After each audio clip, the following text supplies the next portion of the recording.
87 days. That is how long we have until the biggest sporting event in human history kicks off on American soil. 104 matches, 48 nations, 16 cities across 3 countries. And the United States sitting at the center of it all, 78 games on home soil, every knockout match, every semifinal, and the final itself at MetLife Stadium in New Jersey. This was supposed to be America's golden ticket, a $30 billion economic explosion, 185,000 new jobs. Airports overflowing, hotels packed, billions pouring into restaurants, retail, and entertainment from coast to coast. That was the promise. And right now, that promise is falling apart in real time. Because the fans, the millions of soccer fans from around the world who were supposed to flood into American cities with their wallets wide open, many of them are not coming. They are choosing Canada and Mexico over the United States, and the reasons why tell a story that goes way beyond soccer and straight into the heart of where America stands in the world right now. Stay with me, because this one is big. Let's start with the numbers, because they are staggering. While global international arrivals rose 4% in 2025, the United States saw foreign tourist arrivals drop by 5.4%. Let that sink in. The rest of the planet traveled more. America went backwards. That decline is actually sharper than the one experienced in 2017 and 2018, the last time, outside of COVID, that the industry was gripped by fears of a serious travel slump. And now, as of early 2026, it is getting worse. The National Travel and Tourism Office recorded a nearly 5% decline in global visitation to the U.S. in January 2026 alone, with forecasts predicting a further drop of up to 6.5% for the entire year. The World Travel and Tourism Council reports that the United States is currently the only major nation among 184 countries analyzed to experience a decline in international visitor spending. Not one of the worst performers, the only one. Meanwhile, the economic projections for this World Cup were built on a foundation of international visitors showing up in massive numbers. According to a study by FIFA and the World Trade Organization, the U.S. alone was projected to see a $17.2 billion GDP boost, $30.5 billion in gross output, and 185,000 full-time jobs. Individual cities staked enormous bets on this. The New York and New Jersey area projected a $3.3 billion economic impact from hosting the final. Atlanta projected over $1 billion. Houston projected $1.5 billion. These are not rounding errors. These are numbers that were supposed to reshape communities for years. And here is the brutal mathematical reality behind all of it. International tourists average 1-2 day stays and spend over $400 per day. On average, a foreign visitor spends 4 times more per person than a domestic traveler. So, when you lose international visitors, you do not just lose bodies and seats. You lose the highest spending segment of your entire audience. And that is exactly what is happening. The single biggest factor in this collapse is the dramatic drop in Canadian travel. Canada is not just one of America's top sources of international tourists. It is the top source.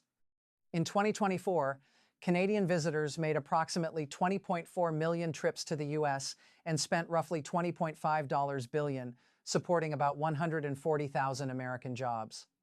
Canadian travel to the U.S. fell by close to 30% in 2025, and it has kept going. Canadian visitors decreased by 27% in January 2026 alone. A weakened Canadian dollar made trips south of the border more expensive. Ongoing trade disputes and tariff tensions soured the overall relationship. Stricter border controls and several high-profile incidents of travelers being detained created genuine anxiety about crossing into the U.S. When 20 million Canadian visits suddenly becomes 14 million, the ripple effects are enormous. And they are being felt right now in border states that depend on Canadians driving across to shop, eat, and stay in hotels.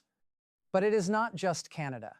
Arrivals from Germany dropped more than 28% in early 2025, while British and French tourism also saw significant cooling.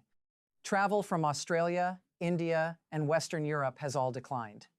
The share of global international travel heading to the U.S. fell from 8.4% in 1996 to just 4.9% in 2024, and is expected to drop further while arrivals to France, Greece, Mexico, and Italy all increased. The world is traveling more than ever. It is just choosing not to come here. Economists have a name for what is happening. They are calling it the Trump slump.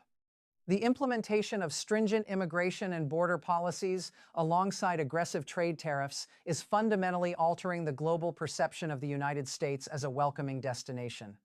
German travel advisories now include warning recommendations against traveling to the USA, and multiple European governments have followed suit.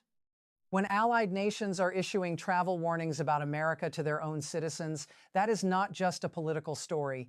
That is an economic catastrophe in slow motion.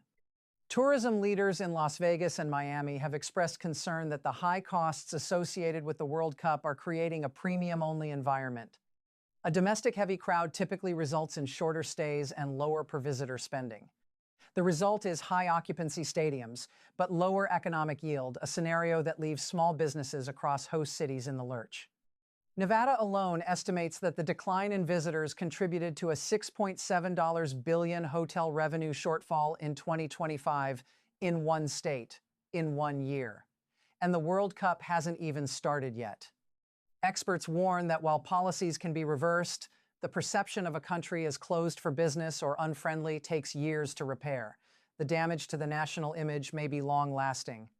Now here is where it gets even more complicated, and for any soccer fan watching this, what I am about to tell you should be deeply troubling. As of the 1st of January 2026, the U.S. expanded its visa restrictions from 19 to 39 countries. Currently, 19 countries face full visa suspension, and another 20 face partial restrictions, with nearly all affected countries having suspended issuance of tourist visas. Think about what that means. 20% of all countries on Earth now face some form of travel restriction to the United States. 4 of the countries on the banned list, Haiti, Senegal, Ivory Coast, and Iran, have qualified for the 2026 World Cup.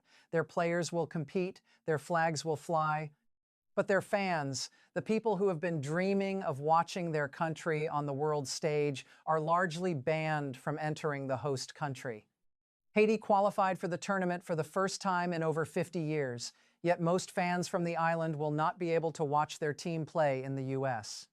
For a country going through what Haiti is going through right now, a World Cup qualification is a moment of national pride and joy, and America is telling those fans, you cannot come. The U.S. government did introduce a FIFA Pass priority visa system to speed up appointment scheduling for ticket holders, and over 400 additional consular officers have been deployed to embassies around the world to handle World Cup-related visa requests. But here is the critical detail. The FIFA Pass priority system is only available to fans who already hold valid visas or are not subject to the travel bans. For fans from Iran, Haiti, Senegal, and Ivory Coast, this system offers no relief. They are still denied entry due to their country of origin. On top of that, a new $250 visa integrity fee has been introduced for travelers from countries not in the visa waiver program, including fans from India, Brazil, China, and most of Africa. And then there is this. The U.S. State Department's expanded Visa Bond pilot program may require certain applicants to post a refundable bond of $5,000, $10,000, or even $15,000 as a condition of visa issuance. This matters beyond economics. The World Cup is not just a soccer tournament. It is a global referendum on the host country. It is a moment when the entire world turns its attention to you and forms an opinion about who you are, what you value, and whether you are a place they want to visit, do business with, and engage with for years to come. But with sky-high ticket prices and the international reputation of the U.S. as a tourism destination now deeply damaged, experts believe it will take a long time and serious strategy to repair what has been broken. The clock is ticking. 87 days until kickoff. The world is watching, and right now, a significant part of that world is deciding to watch from somewhere other than the United States of America. Is America going to seize this moment or let it slip across the border?